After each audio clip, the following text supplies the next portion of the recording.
PerkyPlanes and RC here, operating at 2.4 gigahertz and got the good old OSFS 120 Surpass back on the bench, ready, I think, to be put back together. Get this thing fixed back up so we can get it running. What do you think? I think that's a good idea. I promise I'll never do that again. Anyways, let's hop into it. A couple quick things. I obviously have been wanting to, but just had some other distractions in the way, like a horrible toothache. I don't wish that upon anybody, but if you've ever had a toothache before, it is not fun, and you don't want to do anything. So that was part of it. Now, another thing too, guys, is I'm recording this on a weekday morning, which is not very common for me. So, like before I get ready to go to work. So this is going to be kind of broken up a little bit here, at least over a couple days here, until I can devote some more time to it over or on the weekend. So, but we'll try to keep it as seamless as possible here. So, anyways, let's get started. We're going to go ahead and replace the bearings in this guy because it was really needing it. If you recall from my previous videos there, I was talking about how the I kind of caught wind that there was or people were kind of saying, oh, you should replace the bearings in that guy, and I went ahead and took it upon myself to get her disassembled, just to kind of give it a good look over, just to see what kind of condition it was in. And sure enough, the front bearings were definitely needing replacing. So, but we're gonna put some new bearings in it and get her all back together. I have, of course, here the front bearing. This is the brand new one. I have taken the cover off one side, as you can see, and then, of course, the other side is, right there is covered. So we got that taken care of. I got the shaft here out, ready to go and put this to put in with the rear bearings on it. And I have taken the cover off both sides of the rear bearing, as you can kind of see there. You can see the ball bearings exposed. So I'm just giving my the main engine block there. I'm going ahead and I was heating it up, about ready to take it out of the oven to go ahead and get the bearings put in.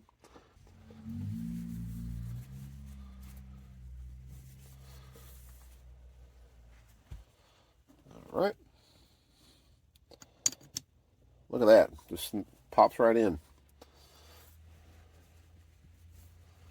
I did about 300 degrees for about 10 minutes.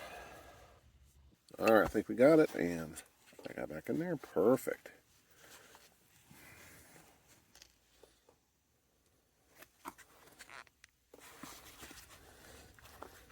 Okay. Had to work fast there, guys. Just because... All right, there we go. So, front bearings are in. And then the rear bearings are back in there too. Try to get that into focus a little bit. Okay. Not sure what that actually came across on the camera.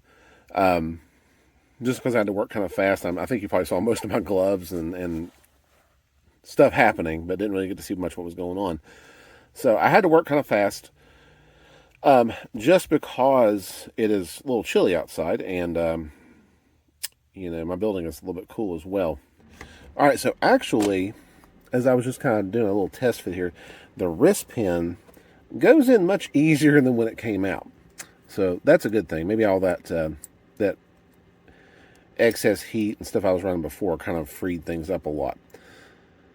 So, anyways, I can't, it's one of those things, unfortunately, like with my Super Tiger, I could just, once I got the sleeve off and all that, I could just actually pop the piston off there, and it just came off real easily. This guy doesn't work that way, of course. So where it's got that wrist pin, it just doesn't.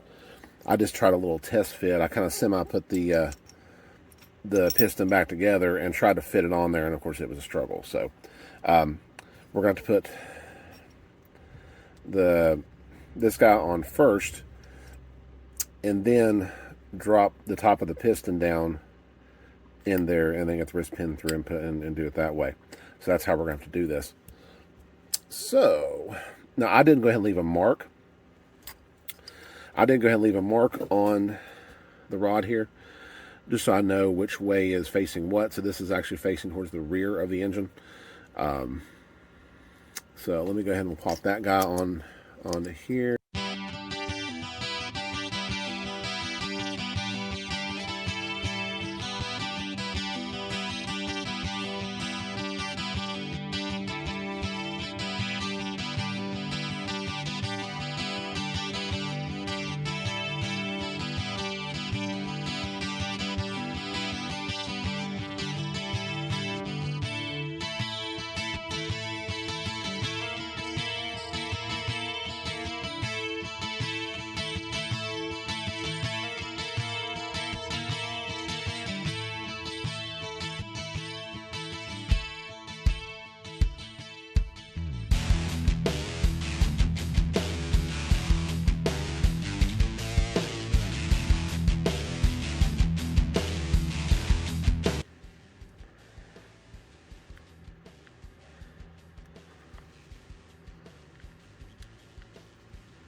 Yeah, I think that's doing it.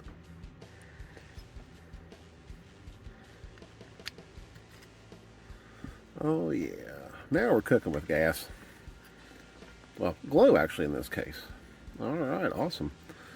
Okay, here we go, guys. So there's the struggle so far with it. So bearings are in. I've got the piston back in there along with the good old my favorite wrist pin. And I think at this point, I'm going to go and grab some more bits here and we'll start assembling. I'm going to put the rocker arms back on, the head back on, and then probably the last step, honestly, is going to be the timing gear. So let's do that next.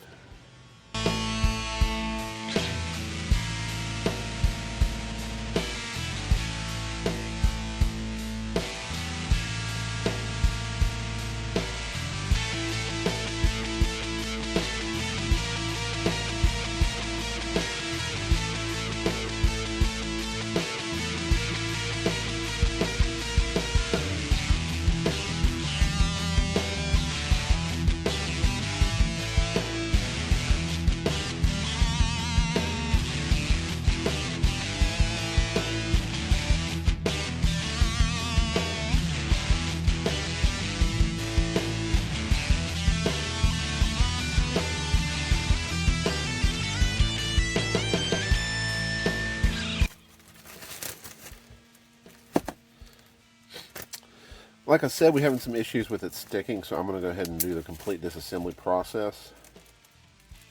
And like I said, I'm going to go ahead and take a different approach on the cam gear timing. So just bear with me as I take this thing back apart. Hate to do that after all that, but yeah, we will see.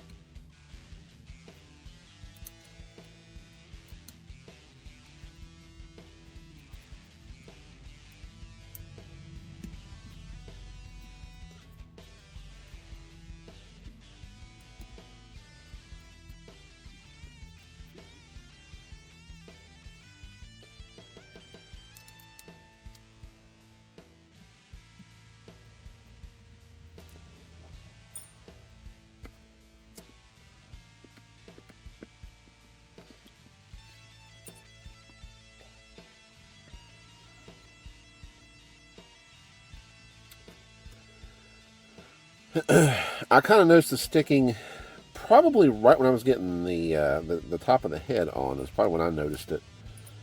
And like I said, I'm not sure if it's valve related or if it's something else, but we will. Like I said, we will kind of see.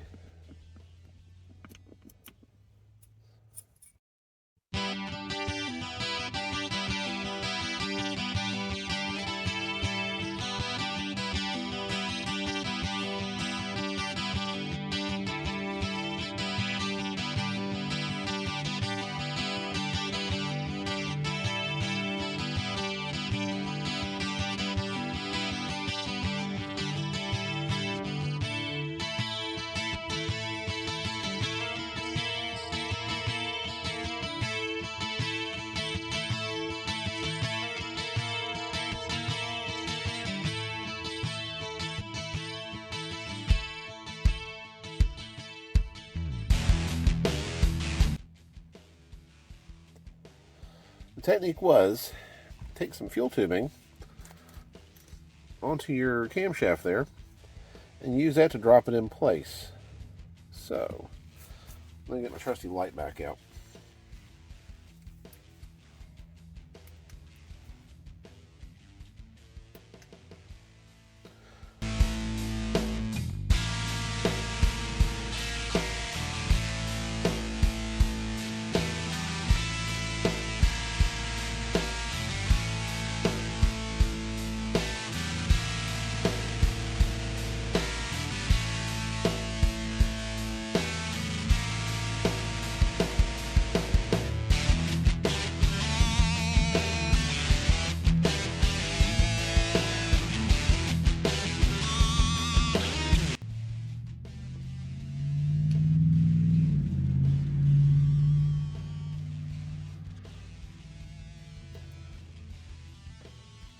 I think we got her that time.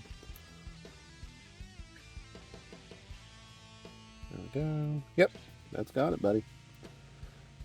Woohoo! All right. So I was able to do it without fully disassembling the thing. Let me do this to pull this fill tubing off. All right, cool, got it. Yep. I think that's about as perfect as it's going to get.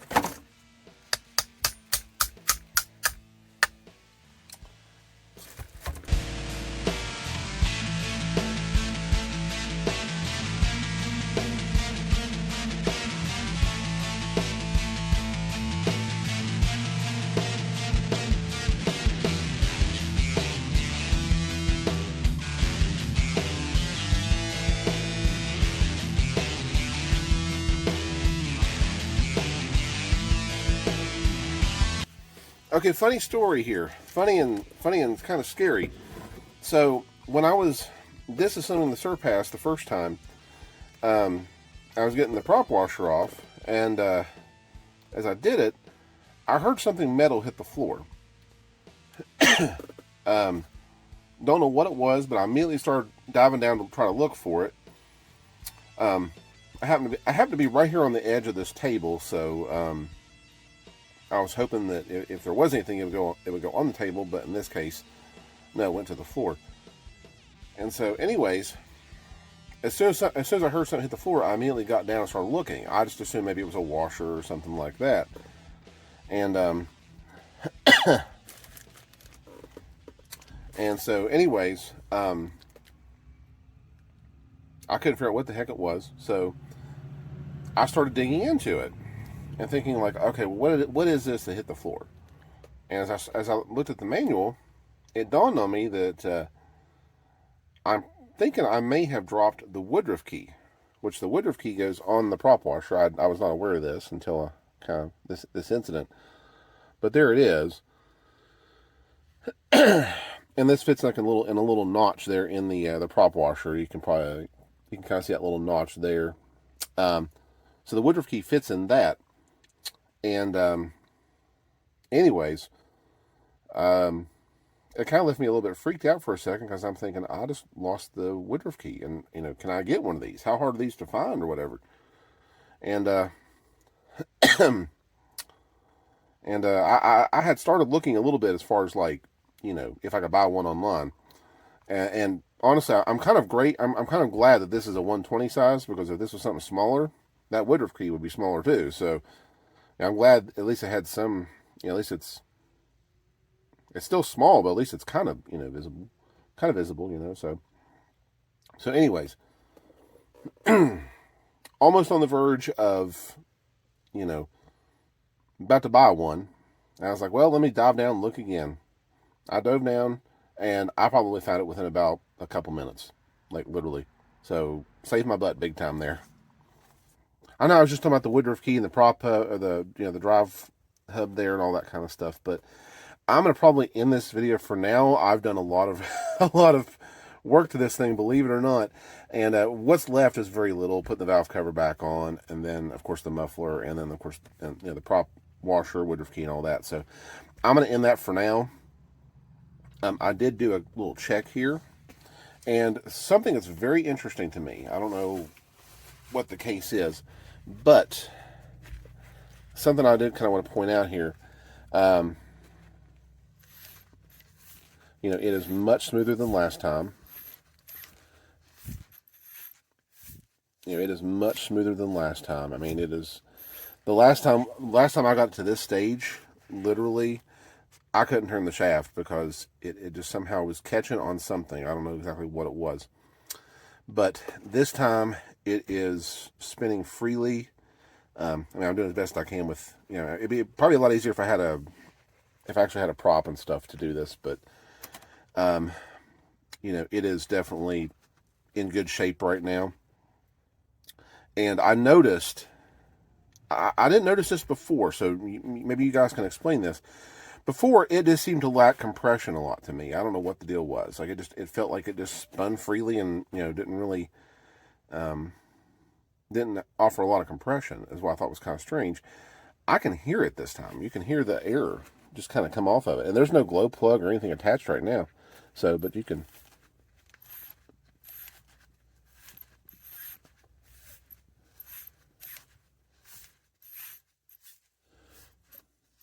So that to me is definitely a good sign that it's actually getting some compression there at least.